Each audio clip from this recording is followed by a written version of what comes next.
As many stories start, it was a dark and stormy night. I was 19 years old, riding shotgun as a passenger in a car that hydroplaned across Highway 34 at 55 miles an hour.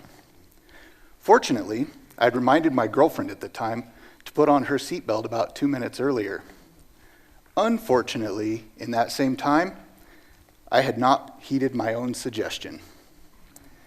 The Datsun 240Z crossed a muddy median, and I saw dim headlights growing bigger and brighter through rain-splattered windows. There was nothing we could do to resist being slammed head-on into another car speeding in the opposite direction. The oncoming car smashed the front quarter panel and the passenger door. I felt my head strike the side window, and everything suddenly went blank. No pain, no sound, no perception of any kind. Then I heard a voice murmur from 1,000 feet away, "Are you okay?" Gradually, my eyes opened to reveal a blur of car parts, shattered glass, and figures emerging from flashing lights. I was able to contort my body and escape the wreckage through the driver's side of the mangled sporty import. Then, first responders removed my leather jacket, and some small pieces of wheel-thrown pottery tumbled out in slow motion and shattered on the pavement.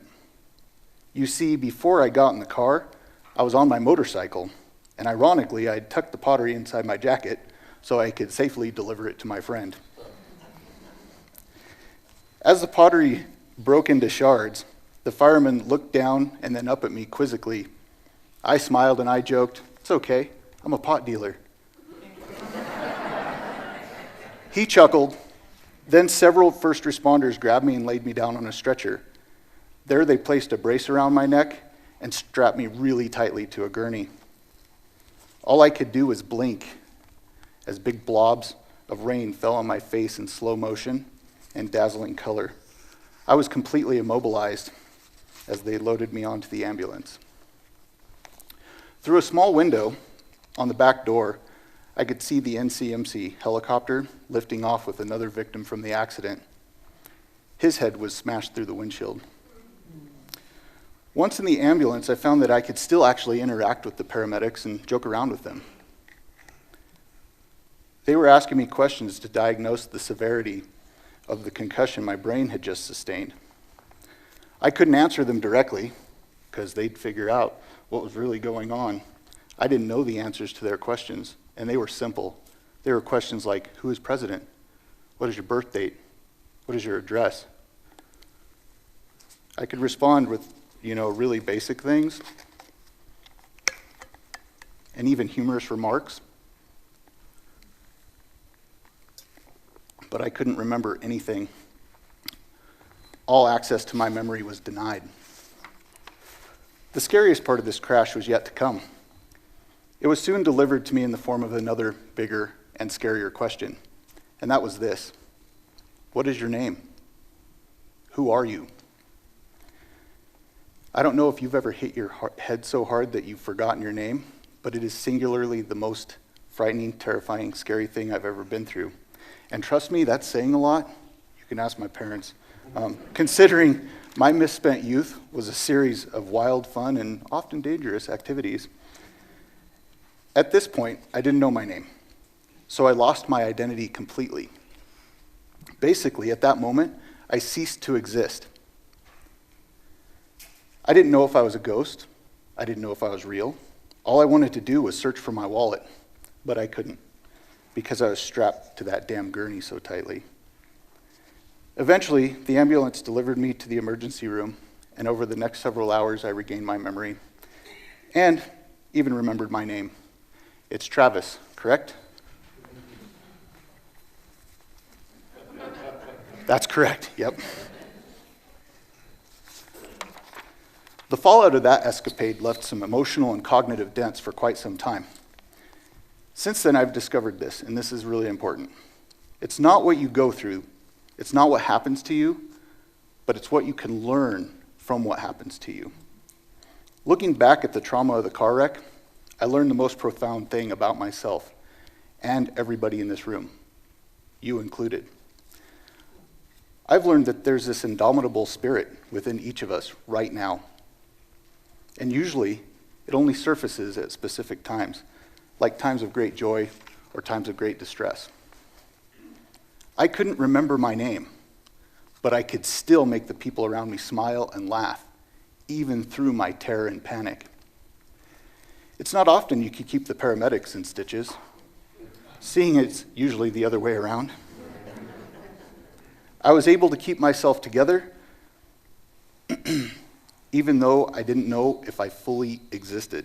Somehow, I did not completely break down and lose it. This somehow is because of the something inside of me, and that something coming to the surface got me through that extreme situation. What I realized is that our inner strength is stronger than any obstacle that we can face.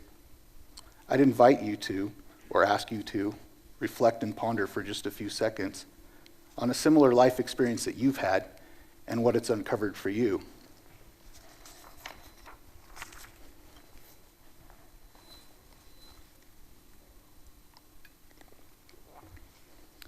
I've met many people in my life that have gone through dreadful, stressful things like facing learning disabilities or losing a child or surviving cancer. People have shared with me what they've endured and how it uncovered and brought out something amazing about them. Basically, their struggles introduced them to their personal superpower. I believe we need to recognize and honor this power and find ways to get in touch with it, hopefully without all the painful drama if that's possible. When we are in touch with this personal power, it gets us back to being the best people we can be. There are also joyful moments that bring this inner power out for people. Here's one of my experiences. I was fortunate to take a group of high school art students to Italy, and I finally got to go study those 4 Teenage Mutant Ninja Turtle artists in person. Michelangelo, Donatello, Raphael, and Leonardo. Cowbunga, dude. On the flight over, I'd finished reading a novel called The Agony and the Ecstasy by Irving Stone. This historical account is a story all about Michelangelo's life, and it got me real fired up to see the master's work.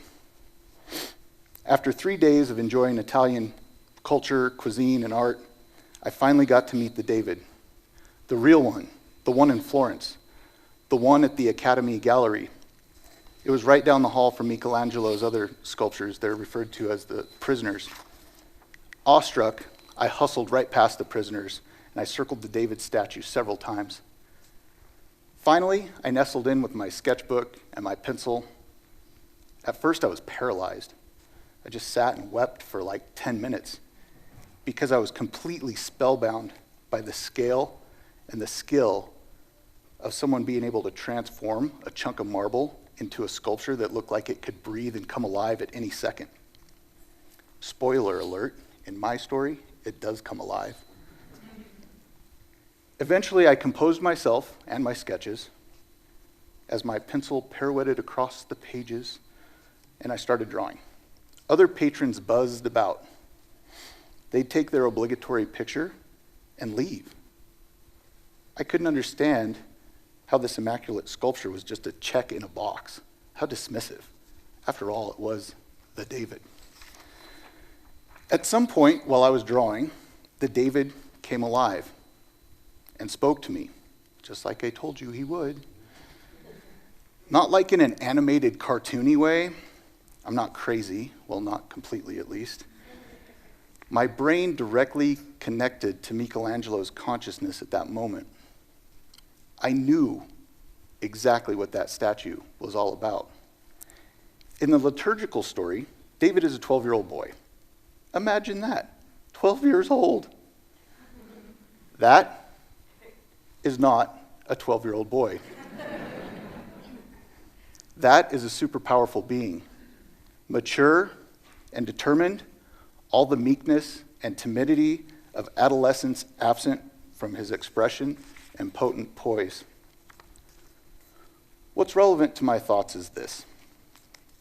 The mass of marble that the David was carved from was called the Duccio block. It was like this massive piece of valuable rubbish just like sitting in the middle of the center of town. that nobody knew what to do with because somebody, we're looking at you, Duccio, had drilled and gouged a giant hole right through the middle. Michelangelo, the artist, not the Teenage Mutant Ninja Turtle, inherited the task of beautifying that botched block about a half a century after Duccio and numerous other artists had abandoned it. Michelangelo was only 26 years old when he received the commission. That is about how old I was when I met the David for the first time. Michelangelo sat and studied that block and studied it some more. And eventually, he wrestled out a plan to make the David we're familiar with emerge from that stone. Michelangelo was able to tease out the form of that powerful being from a big disaster of a marble block. He did so by putting everything in the right perspective and sculpting away everything that didn't belong until eventually he revealed the strength and the beauty that was under the surface. What was released from that marred block was a 17-foot tall David. You see, the potential was there the whole time. Michelangelo just took the time to see it and uncover it. He liberated the determined, powerful character that was trapped inside the damaged chunk of marble.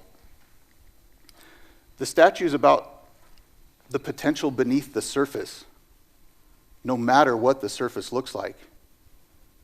Metaphorically, this is the same potential we all have subtly percolating on the inside of us, beneath what's obvious, beneath what's external. Michelangelo could see through the marred stone to a 12-year-old boy, powerful enough to slay a giant.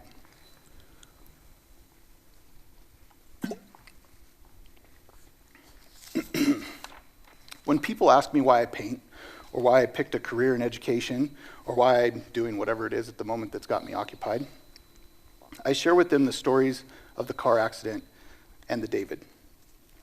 And I'll share one more story with you now.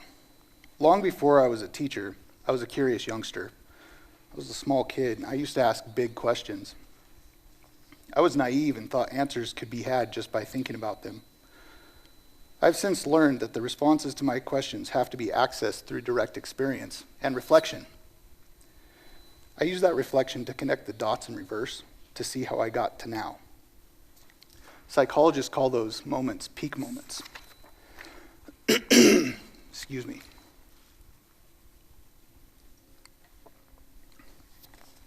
The process of discovering what's beneath the surface has guided and driven me in each of my endeavors and passions, and in my career.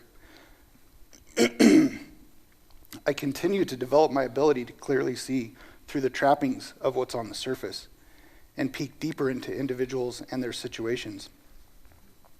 I practice this in my varied roles in life, including a 26-year career as an educator, intensely tracing out the potential and possibilities of my students. This inner power guides my heart and hands as a painter and artist when I'm seeking beauty. This beauty and power under the surface directs most of my life's endeavors, including my practice as a fly fishing angler and outdoorsman. Like all anglers, I hunt what is beneath the surface of the water. What's beneath the surface only makes it evident at specific and extraordinary times. I want to share with you one final lesson I've learned, and I hope you take it with you tonight. The first two lessons, they were all about circumstances, things outside of myself, which I couldn't control. They happened to me. But I've learned, and this is super important, that you can create the circumstances you need to reconnect your inner power. Peak moments are something you can create on purpose. You can call them and will them into existence at times when you need to connect to your inner personal power, especially when you start to lose sight of it. As a fishing angler, I attempt to commune with that most important part of myself regularly. Often the grind and the dust of daily life piles up like marble dust being carved off a sculpture. This contamination clouds and fouls my vision of my personal power. That's when I know it's time to go outdoors so I can go hike or go fish. Being a part of nature reconnects me with my personal power as I stand in a river with a fly rod in hand or release a fish back into the river from which it came. While I'm standing there, the water rushes by. It takes the dust of daily life and moves it downstream. This makes me aware of my potential again. This is how I reconnect with my personal power. How you reconnect with your personal power is highly individual. It's different for everybody. Find your way, celebrate your strength, your beauty, your you-ness. We're all more powerful than we know. I encourage you, I challenge you to make room in your lives to find ways to reconnect with your personal power on purpose. So when the time comes, you can slay any obstacle, just like David slayed the giant. Thank you.